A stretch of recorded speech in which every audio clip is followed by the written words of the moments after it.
Neil Mohan, who's the CEO of YouTube, recently wrote a blog post about the big bets for 2025 for YouTube. And in that, there's a lot of information about some of the things they're doing and will continue to do in the future. I think this is huge for anyone creating content on YouTube, especially if you're like me and you're over 40, you're trying to build a business, or you want to help your nonprofit or just your personal brand. I've read through this, and I think there are four key takeaways to really hone in on. And if you're interested in reading the article, I'll put a link below. But the first thing is about how big YouTube is and continues to be. There's this company called Nielsen Ratings. So when I worked in television a long time ago, and by the way, if we haven't met, my name is Kevin Colby. I used to work in TV for a long time, and Nielsen was the mechanism we used to rate how we were doing. So basically every day we would get overnight ratings. So we would come in and we would see how all the shows did, not only just on our channel, all the channels, the day before.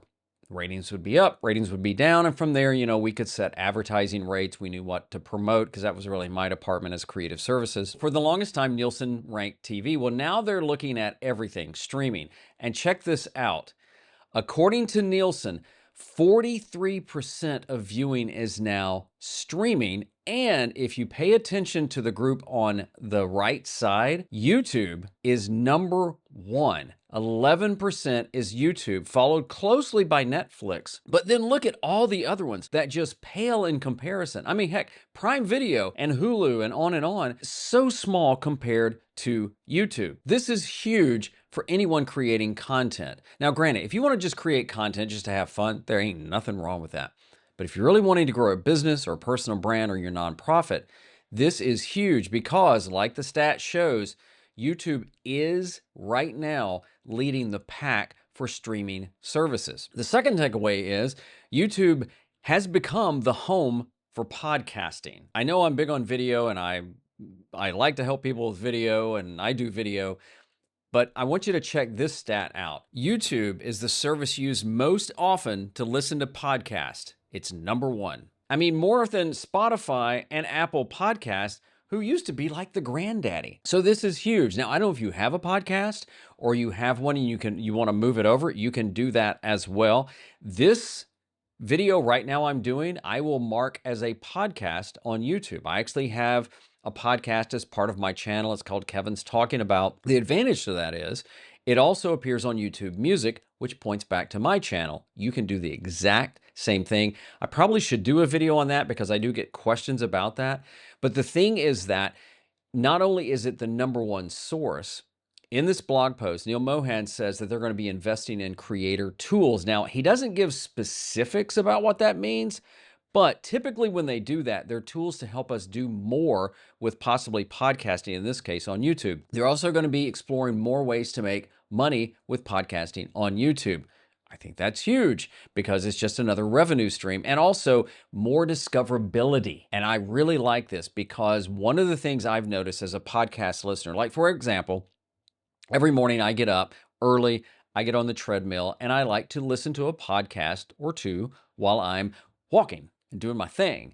And I got to tell you, if I'm on Apple Podcast, it's just flipping hard to find anything on there. There's no search mechanism. If I know the show, there is. But if YouTube is adding discoverability to help any of our podcasts, that's just going to help us grow and reach more people. Actually, this is a good time to tell you about our sponsor for this video is Riverside. The reason I say it's a good time is because Riverside is a great program, especially if you're thinking of doing podcast or video podcast. It's easy to invite a guest. I mean, literally, you send them the link, they pop on, and bang, they're there. When you're done, you get an automatic transcript, which you can use the transcript to edit from. So like if you cut something out of the transcript, it automatically cuts it out of the video. They have an AI director that kind of like cuts the video for you, especially if you have a guest, which is really cool. And then you can even get show notes. So this is really cool. Gives you suggested titles and timestamps, so like you could use for your YouTube chapters as well, and even a lot of other things you can do. And as we saw, YouTube is like the big dog when it comes to podcasting, but number two is Spotify. Riverside integrates with Spotify. So if you also have a podcast on Spotify, and you use Riverside, you can upload directly from Riverside straight to Spotify, which saves, some steps. So that's pretty cool as well. If you want to try Riverside, make sure you use my code Kevin Colby and you can save 15% off any paid plan. There's a link down in the description. And now back to the countdown. Well, I mean, it's not a countdown. Well, it kind of is. All right, another takeaway is YouTube on TV. Check this out. Over 1 billion hours of YouTube content is consumed daily on TVs. YouTube just recently released this stat within our YouTube studios, and it's in your analytics, and where you can actually go to see what devices your audience is watching on. You're going to have to be producing content to see this. Supposedly everybody has it, but I do think the more you produce, the more data it gives you. So this is mine, and this really blew my mind. So in the last 90 days, Actually, TV and mobile are kind of tied, followed by computer and tablet. But TV, almost 36% of my views are coming from television, followed by mobile. That's huge. That is huge. Now, from a practical standpoint, what I would do is think about how your content looks on both platforms, meaning if you only produce for like the bigger screen, you might miss people watching on their phone. But I'm telling you, more and more people are watching YouTube on their TVs. My case, again, almost 36%.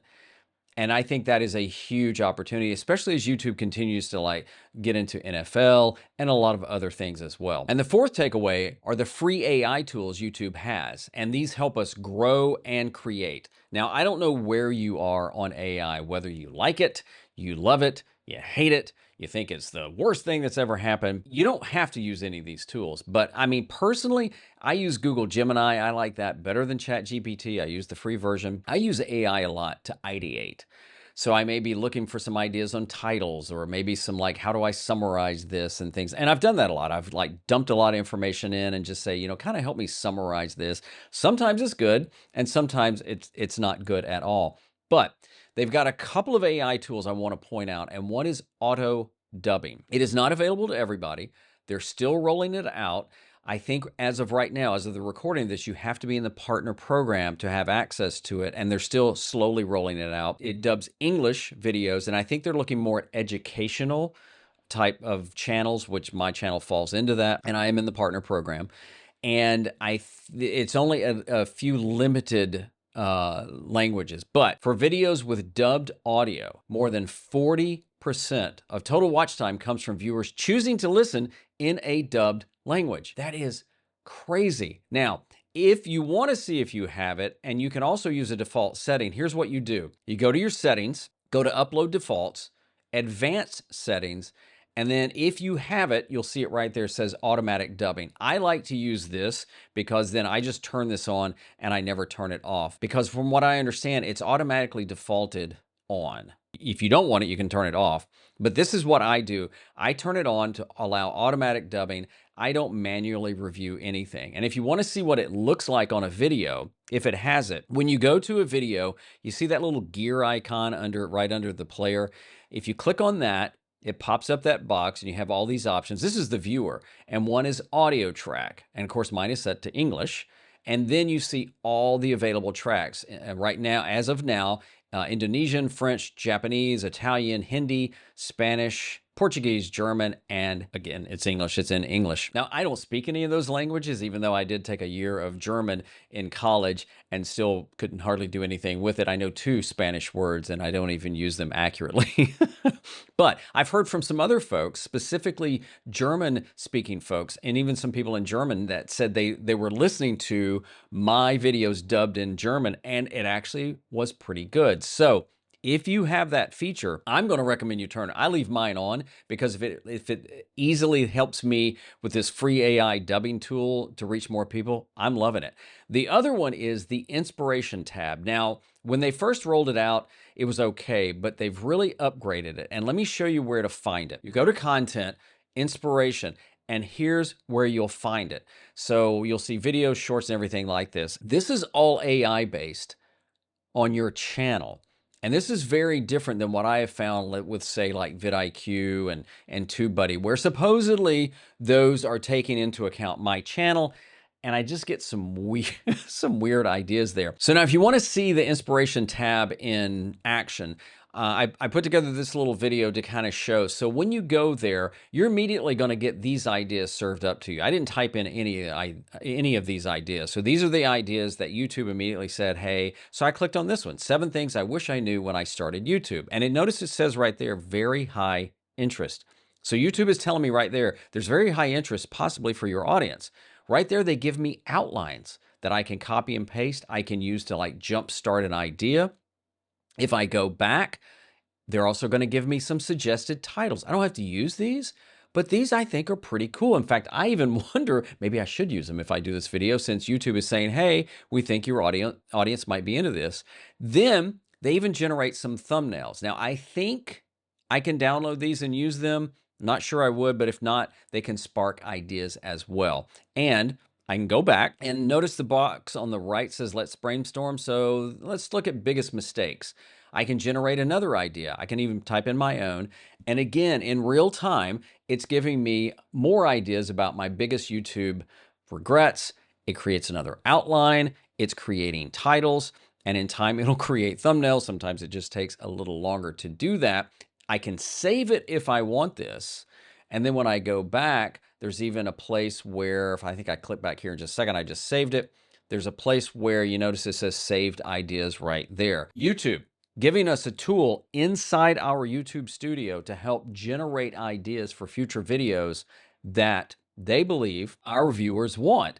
And honestly, I need to look into that a little bit more. I don't know that I've used it as much as I should. So to me, I think these takeaways are huge for you and me as we continue to create content and grow businesses and try and reach more people on YouTube. So what do you think? Let me know. And remember, if you need help with YouTube, check out the videos coming up next. And remember, just keep creating.